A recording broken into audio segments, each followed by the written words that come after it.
The aftermath of the earlier rupture tightened into a single, urgent thread as the protagonist bolted down a corridor with purpose stamped on his face.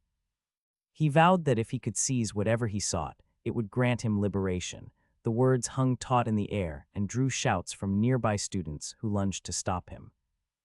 A sudden clash of crackling blue and serrated purple energies exploded between pursuers and the fleeing figure, streaks of light carving arcs across the scene and forcing everyone back. In that electric instant, a condensed sphere of power blossomed around the protagonist, and shadows writhed at its rim as the light inside went strange and interior. Observers watched helplessly as the dark, violet filaments coiled over his body and eyes flared with unnatural color. The effect read like consumption rather than salvation, an invasive force folding into him and bending the moment toward something irreversible. The tension that had been building in the corridor snapped into violent motion as a hooded figure barked an order to finish what had broken through, declaring that no part of the demon could be left alive. Two robed assailants stepped into the light and advanced with cold resolve while the protagonist, already surrounded by the strange, violet filaments that had invaded him, let out a ragged cry as the chain squeezed tighter. The attackers answered with lancing, blue arcs of energy that cut across the ruined space. Students and cloaked figures watched from shadowed edges as the bolts struck wood and stone and forced the combatants into sudden contact. The protagonist's eyes flared, and the dark filaments writhed visibly across his limbs, resisting and entwining with the incoming attacks, and the shouted command to kill him pushed the scene into a brutal, decisive pitch where escape and mercy alike felt impossible. As the skirmish surged, one small figure refused to be another bystander. Rin stepped forward and cried out her loyalty, proclaiming herself Ray Calm's servant and swearing that her sole priority was to protect him. Brilliant blue-purple sigils and a halo of crackling energy flared from her hands, knitting a luminous barrier around the intended target and forcing a sudden lull in the attacker's advance. The unexpected defense only sharpened the assaulting voices. A hostile figure snarled and lashed out in rage at the obstacle. Energy and filaments collided, and Rin strained under the backlash as her protective field absorbed brutal force intended for Ray Calm. In the end, she was driven back and struck, collapsing as the crackle of spells faded. The would-be victim stared in stunned helplessness and managed only a single pained name, Rin, as the corridor's violence reasserted itself. After Rin's barrier shattered and she collapsed, the corridor's chaos tightened around the frightened and furious. The protagonist snapped, venomous words burst from him as blue-white filaments of power coalesced at his hands. He railed that someone would not get away with their strength and swore his anger would not be ignored. His assault flared outward like a jagged storm, but a hooded figure stepped forward with composed, devastating intent. That caster gathered pure blue energy into a roiling orb and hurled it with a single stark command to kill him. The sphere struck true. The protagonist was hurled back, winded and stunned, his defiance collapsing into ragged silence as the corridor answered with the hollow aftermath of the strike. After the barrier had fallen and the corridor's chaos tightened, the protagonist, already staggered by the precise, crushing blow that had flattened his defiance, gathered himself and let a raw, electric fury pool at his hands. Blue-white filaments braided into a storm around him, and the air snapped with power as classmates recoiled. A pale, white-haired peer registered shock at what she saw. A hooded figure stepped forward quickly, blade raised and ready to halt him, but the protagonist surged anyway, becoming a streak of living lightning as he lunged down the hall. He struck with bone-shuddering force, driving the assembled ground and bystanders into the aftermath. His roar echoed through the wrecked corridor, while a stunned hush followed the collision, leaving scorched air and scattered debris in the wake of his desperate onslaught. The protagonist answered the challenge with a cold, almost amused retort, and then unleashed the storm that had been coiling at his hands. Blue-white filaments braided outward and punched through the corridor. A hooded figure had stepped between him and the hall hoodie and was caught in the wave. Classmates cried out as the blast tore through clothing and flesh, slamming the hooded form backward. The impact shattered the floor and threw up a plume of dust and shattered stone, leaving a smoking crater where people had stood. From the wreckage, a hoarse, broken voice begged, "Kill him, please," while another student called Hoodie's name in panic. As the smoke thinned, a pale, white-haired classmate, Silver Girl, stared in disbelief and shouted that he had destroyed a nearby area with his hands. The scene held in stunned silence, every witness forced to reckon with how far the protagonist's violence had escalated.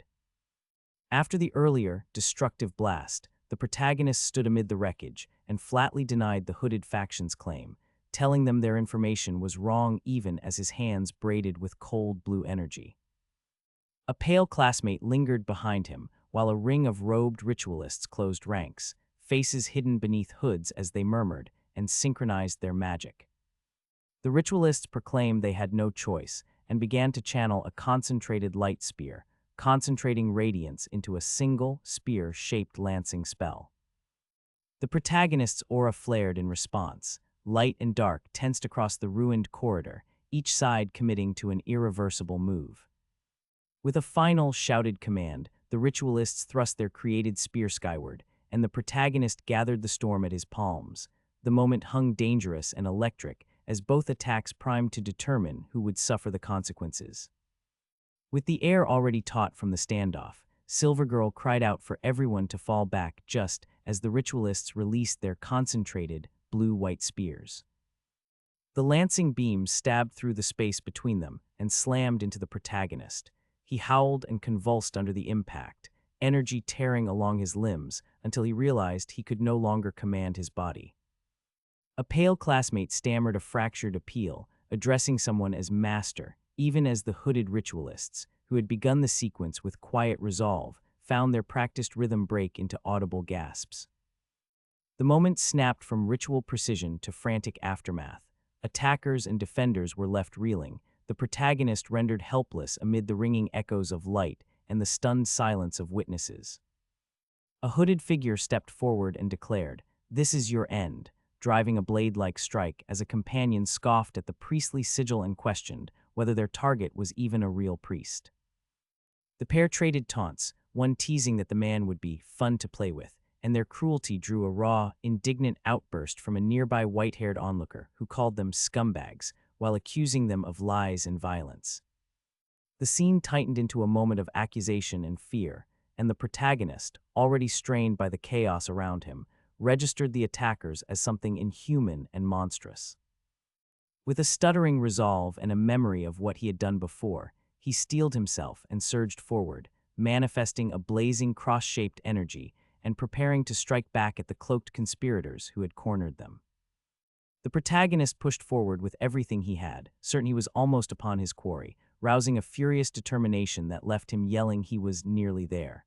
Before he could complete the counterattack, the attacker erupted into a feral, swinging assault, screaming, "Die," and her blade sliced through the space where the protagonist's momentum had carried him. A panicked voice called Master Kella, as Kella's presence and alarm registered in the chaos, but the strike still found its mark. The protagonist staggered back, blood appearing at his mouth and a look of shocked confusion cutting across his face. As the immediate danger passed, he blinked through the pain and realized the wound felt stranger than it should, an alien warmth and a sense that something inside him had shifted, leaving him to whisper, bewildered at the new, unsettling feeling. Staggering back from the blow, the protagonist found the wound behaving in ways he couldn't recognize. Where pain should have been simple, it instead felt like a living warmth crawling beneath his skin. As he blinked through dizziness, his visible eye shifted, locking into a bright, slit-pupiled glare, while dark, smoke-like shadows and viscous purple filaments smeared down his cheek, as if something else were surfacing through him. The change carried a mechanical clarity rather than anguish, and the surrounding air seemed to thrum with an unreadable intent. Words, fragmented and electrified, split the tension, an ominous forewarning that something was coming. He remained at the center of that hush, altered and exposed, as the scene closed on the corrupted visage and the inevitability of whatever force was now stirring within him. The protagonist's altered wound and the warm, crawling sensation beneath his skin intensified into a sharp, almost anticipatory awareness. His eye had become a bright, slit-pupiled glare, while viscous purple filaments smeared down his cheek and smoke-tinged shadows pooled at the edges of his vision. As the physical oddities clarified into a kind of mechanical focus, thought fractured into short, electrical fragments, confusion, a single question about the new feeling, and then a clear, urgent warning that someone was coming. The surrounding air thrummed and the shadows answered, condensing into points of light like many watchful eyes. From that coalescence a figure stepped into being, wrapped in violet flame and strange fur, horns and a hesitant expression softening the threat it radiated. It managed a shaky, human greeting that cracked the silence. The protagonist stood exposed between his internal change and the newly manifested presence, the moment taut with intent as both forces met. The protagonist's body and senses still hummed with the strange, crawling change, his eyes slitted, viscous filaments, and shadowed light clinging at the edges of his vision. Panic flared when he realized his careful design might have been spoiled. He shouted that his plan was ruined and watched fury and disbelief fracture his thoughts. Between ragged breaths, he promised himself he could fix it, but the presence that had been answering the shadows spoke with a quiet, dismissive certainty that he was not the quarry they sought. That denial cut through him as two pale figures stepped into the frame, one predatory and grinning, the other composed and cool. Names were spoken aloud, flags raised by arrivals he had not expected, and their casual confidence belied the danger of being passed over yet still exposed. The scene ended on a sharp, intimate threat, a demand to know who he truly was, leaving the protagonist braced between concealment and revelation. The protagonist's body still hummed with unwelcome transformation, and he bristled at the notion his plan was spoiled. Breathless and furious, he had vowed to fix what had gone wrong even as the answering presence cut in with cold certainty that he was not the quarry. As two pale figures had moved through the scene and expectations shifted, the darkness coalesced into a crowned, multi-eyed sovereign who spoke plainly. No denial, no negotiation. The figure asserted its identity as a demon king and told the protagonist that it had watched him and seen the marks of destiny. A very short time had been enough for the sovereign to judge that the youth would become a greater king. The proclamation named a lineage, addressed the youth as kin, and culminated in an intimate transfer of force, a ribbon of violet power threading into the protagonist's chest, leaving him stunned and forced to confront a newly uttered name and inheritance. The air had still been trembling from the protagonist's unwelcome change when the crowned, multi-eyed sovereign sealed its claim. As a braided ribbon of violet power threaded into the student's chest, the youth stammered and lunged, uttering frantic pleas for the figure to stop. The sovereign ignored the protest, its voice cold and absolute as it declared a familial bond, naming the protagonist as heir and addressing him with an intimate sobriquet. The energy sank deeper, leaving the protagonist stunned, horns and shadow beginning to outline on him as if acceptance were already working beneath skin and bone. The sovereign's final words were not consolation, but command. Do not grieve the loss it implied, and do not remain weak. Take up the mantle and be what it called a true demon. The scene closed on the protagonist's frozen face, a mixture of shock, claim, and the first heavy pressure of an inheritance he had not chosen. The field had barely settled from the earlier, intimate claim when a vast, multi-eyed face loomed overhead, its central eye fixed like an accusation. Voices broke across the plain, stammers, a name half-spoken, until one speaker forced the blunt verdict: the demon king was dead. That declaration landed with the weight of grief. Officers and soldiers bled and trembled as they looked for anchors in the chaos. A bloodied commander and a red-haired leader traded haunted looks, mourning a costly act of protection, General Klein's believed sacrifice, while others cried the name aloud as if testing whether saying it would make it true. As the wounded clustered and smoke curled, a lone question rose: was Kaldun truly gone? The answer that cut through the hush was a single, flat refusal: no, leaving the survivors unmoored, and the air heavy with the certainty that something persisted beyond the corpse they claimed to have felled. A looming, multi-eyed face hovered as voices across the field cried the verdict: the demon king was dead. Shouts of triumph rose: he is gone.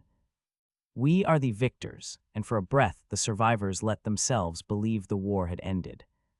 The jubilation shattered without warning when a violet storm of force flared from off-panel, lancing through the air and battering a target with jagged, crackling energy. The hit drew a guttural scream that pulled every head back. Light and motion braided into a second, coherent strike, a focused beam that seared the space where the scream had come from. Then the scene cut to a close-up of a pale, white-haired figure whose eyes widened in panic as the aftermath settled. The page closed on that terrified recoil, leaving the declaration of victory exposed and fragile in the wake of a sudden, violent reprisal. The celebration had barely begun when a jagged, violet lash slammed into the ranks, and the protagonist screamed as he took the brunt of the blow. He staggered, clutching his chest while a carved sigil flared across his palm. From the strike's wake, a hulking, demonic presence loomed and intoned the simple, terrible question, "Is dead?" its arrival hollowing the jubilation. A manic, grinning figure materialized amid the chaos, declaring that events were unfolding to plan as soldiers and students around them crumpled, gasping that their mana was gone. Pain and a new hot power mixed in the protagonist. Despite bleeding and shock, he pushed through the darkness, dragging the shaken Rin to safety as exhausted allies warned they could not continue. The page held on that tense, breathless motion, a wounded young man burning with a strange force, pulling his altered servant away from a field now dominated by a newly revealed, savage authority. After dragging Rin clear of the worst of the chaos, the protagonist found the corrosive heat of the new power threatening to consume him. His body flared with ragged, violet-pink flames as he admitted he could not keep the state forever and called the force the power of the Demon King. The revelation rippled through the small knot of survivors below, and one voice trembled a plea, "Demon, do not come close to us," as two cloaked figures tried to shield Rin. The protagonist, eyes hard, demanded to know what had been said to Rin earlier, and the confrontation snapped the last restraint. He let loose a jagged torrent of demonic energy that carved into those who approached, and a struck man choked out a keening, blood-curdling scream as the shockwave slammed into him. The page closed on the violent aftershocks of that unleashed power and the stunned faces it left behind. Having pulled Rin away from immediate danger, the protagonist felt the corrupting heat inside him swell until it battered outward. The blast sent two bodies tumbling and carved jagged wounds through the dusty air. He announced the source plainly. This belonged to the Demon King, and the admission echoed like a verdict as the violet-pink flame licking his skin intensified. The surge grew faster than he expected, and he winced as the transformation strained his frame. He admitted the state was becoming impossible to sustain. With the area still raw from the shockwave, he tested the only practical option left, get Rin moving. He turned to his servant and asked if she could walk. Rin answered affirmatively and called him young master, steady despite the chaos. Together they braced, sharing a tense, brief understanding, then prepared to leave the wreckage behind while the unstable power continued to seethe at their backs. They forced Rin onward and fled into the open. The protagonist shouldered the burden of their retreat, while the corruption inside him swelled and fought for release. As they passed through the doorway into sunlight, his volatile power tore outward like a spear of light, streaking over the hills and cleaving the sky with green-tinged arcs. The energy traveled fast and far, striking distant buildings and fields, until smoke and flame rose where the valley had been calm moments before, and jagged ruptures marred the earth along the blast's path. Back at the center of that violent bloom, he stood framed by the afterglow, the unstable aura still crawling along his skin. Blood stained his mouth, and a brittle laugh escaped him, part triumph, part rupture, signaling that whatever strain had driven him this far had not been soothed by flight but fed by it. Rin remained at his side, steadying him as they left the devastated scene behind, the protagonist's expression split between command and fracture. The protagonist stood in the open and smiled, audacious and unrestrained, as the corrupt power within him coalesced into a blinding point of light. He proclaimed his freedom aloud, and the air itself seemed to answer. Rails of energy gathered around his hand, and a spear of radiance formed at his command. Rin called after him, voice edged with panic, and reached out in a last attempt to stop what she sensed coming. The protagonist snapped back at that restraint and pushed forward, refusing to be held. With a final, violent motion, he loosed the beam. It plunged from sky to earth as a concentrated lance and tore a path across the valley, striking distant fields and buildings. The impact erupted in smoke, and a towering column of light, jagged ruptures marking where the land had been rent, while the two of them remained at the center of the storm. One steadied, the other split between triumph and fracture. The charged spear of light cut a furious arc across the sky and drove itself into the land with thunderous force.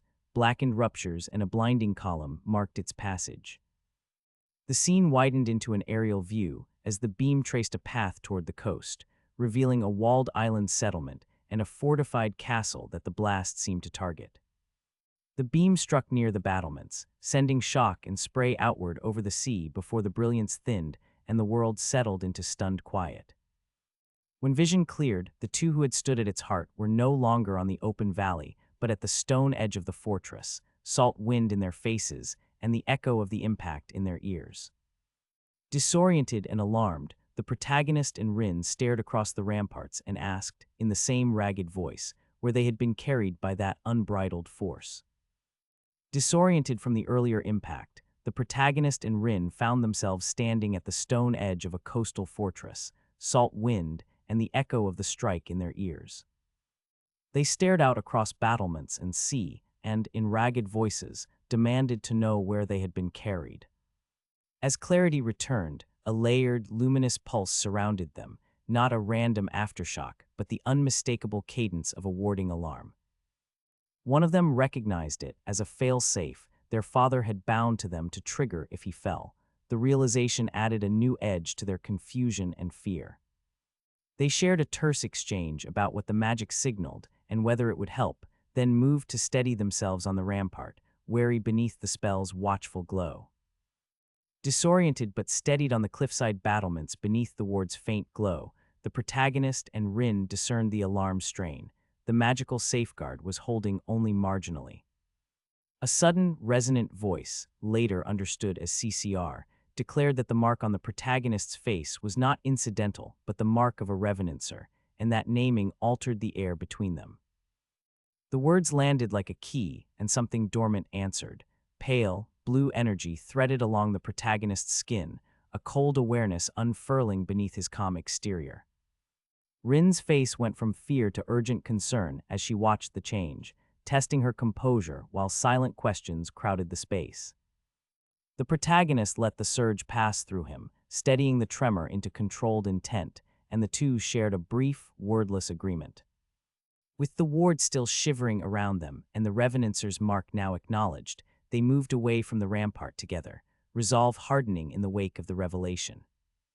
Silvergirl stepped forward and, voice cracking with urgency, implored the protagonist to become the next Demon King. He remained mostly silent and inscrutable as the air around them thinned, and a vast presence manifested above and behind him. Demon King Kaldun's shadowed visage spoke through shimmering light, recognizing the revenancer's echo that answered the protagonist's mark. The sovereign's words framed the boy as uniquely fit, and a cold, purple energy threaded from the apparition into the protagonist's chest and face, a transfer that both confirmed and constrained him by invoking countless answering souls. Silvergirl reacted with a mix of hope and determination, insisting she would not allow his power to be traded as a bargaining chip and offering him one more chance. Rin watched from just behind him, alarmed but steady, while the protagonist absorbed the surge and made an inward, grim decision as the warded landscape trembled around their trio.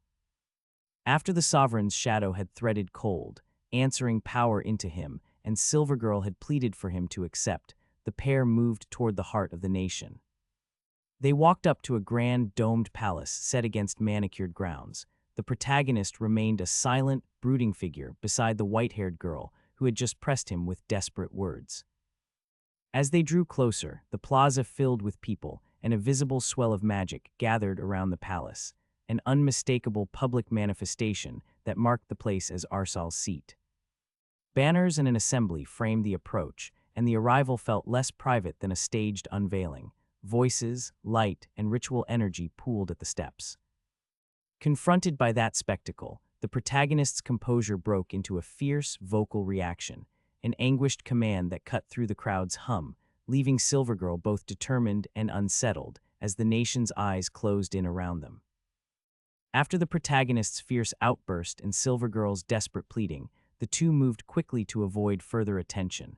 Silvergirl called for transformation magic and the protagonist consented, and together they wove a pale, concealing aura around their forms. Cloaked, they walked through the plaza and kept to shadowed streets, exchanging terse reassurance as the city's bustle closed around them. From a higher vantage, the capital spread out, tiered rooftops, banners, and a busy harbor, and an uncanny white orb rode the sea near the coast, glazed in light and motion. Far above the skyline, a lone silhouette crowned a spire, tracing vast lattices of power that folded into the air. The narrator of the moment noted that Arsal's defenses and reinforcements were being readied, borne by many converging forces. As they pressed on beneath that widening canopy of ritual energy, the pair became small figures moving through a nation braced for spectacle and conflict. After the protagonist's outburst and Silvergirl's hurried appeal, the two accepted transformation magic and cloaked themselves in a faint, concealing aura before descending into the city's central plaza.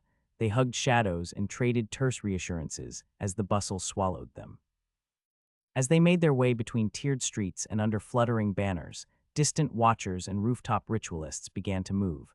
Teams of mages lifted staves and traced blue sigils that flared into the air, and a visible weave of wards began to stitch itself from tower to tower. The pair paused often, eyes drawn upward to a web of light knitting across the skyline, and to the lone silhouette crowning a far spire that traced vast lattices of power. Crowds slowed beneath the spreading enchantments, while heraldic structures and coastal orbs marked the wider mobilization. Small and careful, the protagonist and Silvergirl kept pace with the city as its defenses synchronized into a luminous, watchful network. Moving through the tiered streets beneath the newly knitting lattice of wards, the protagonist and Silvergirl kept their cloaks drawn and their pace measured as they slipped deeper into the market.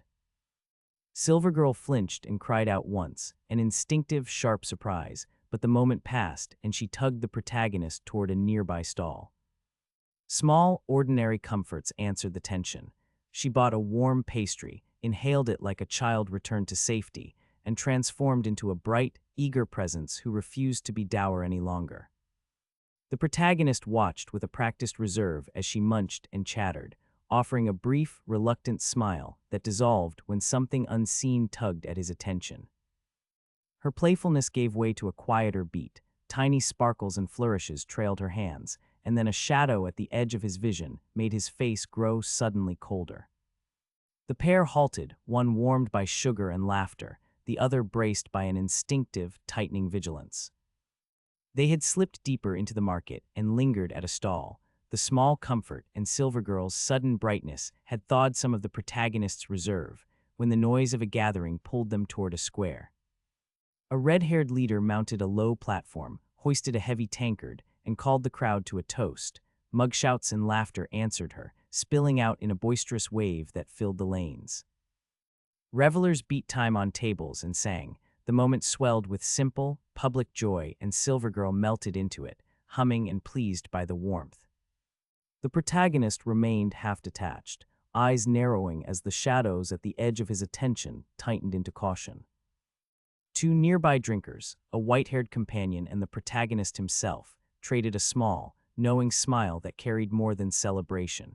The red-haired leader's lifted brow flicked toward them in puzzled curiosity, and the music of the festival continued around a tension that did not entirely belong to the day.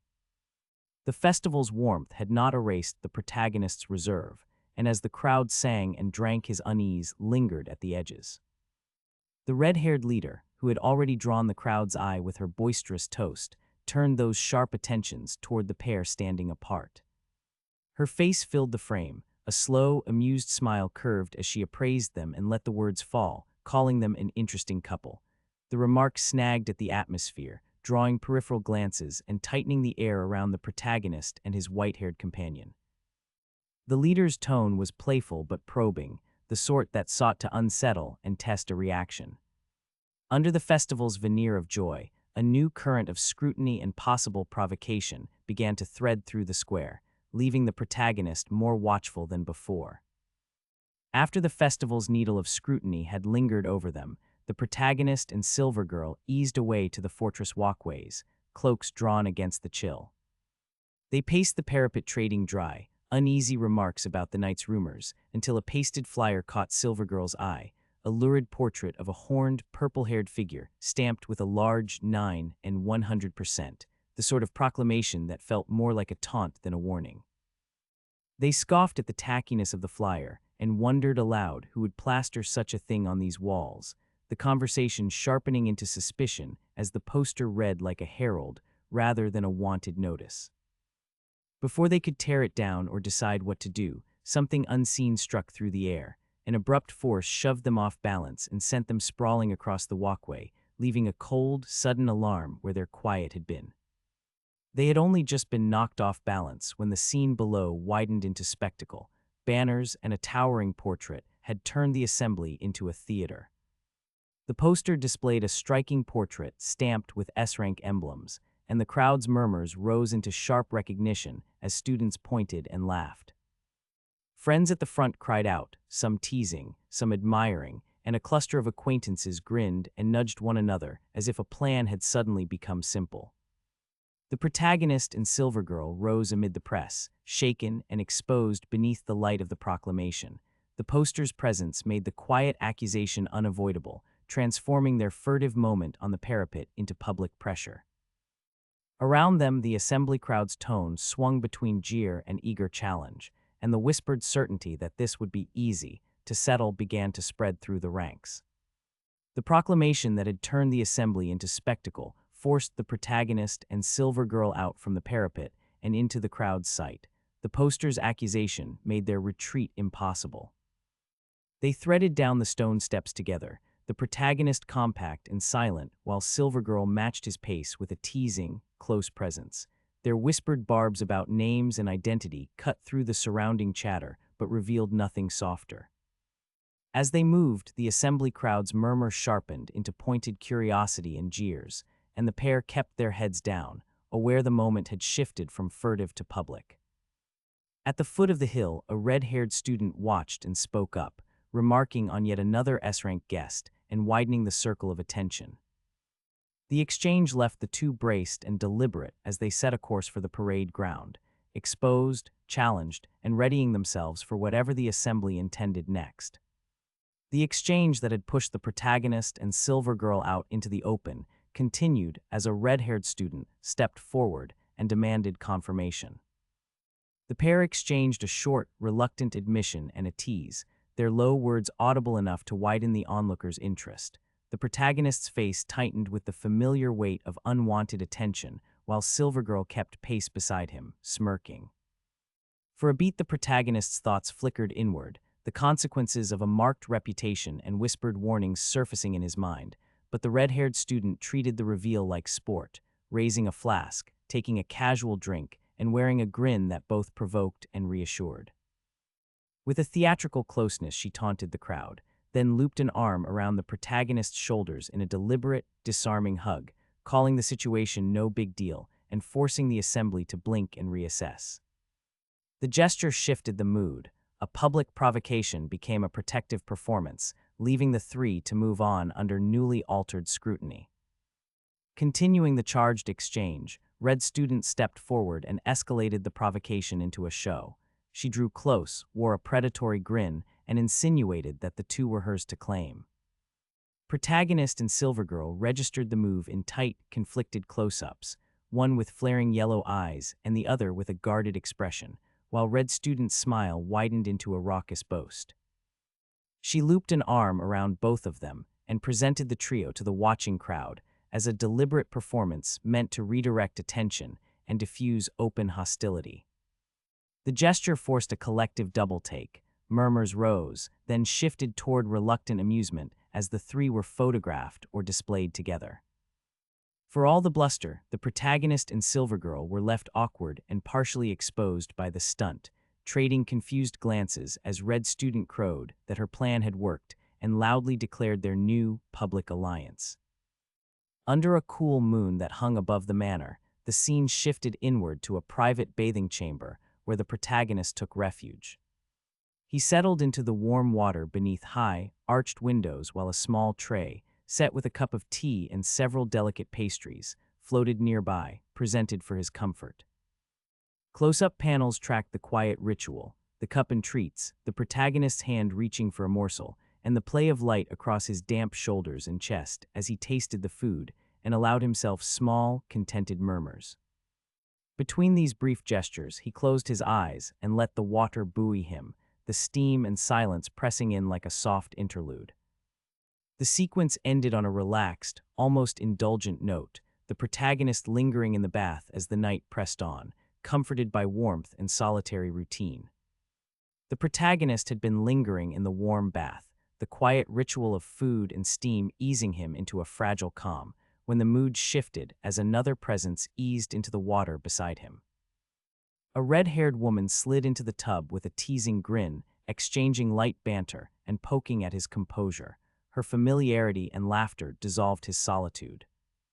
When she produced a small, glowing charm and promised to use a scent to help him relax, the protagonist's attention snapped inward. His body betrayed him with an involuntary reaction, and panic and crimson flushed his face.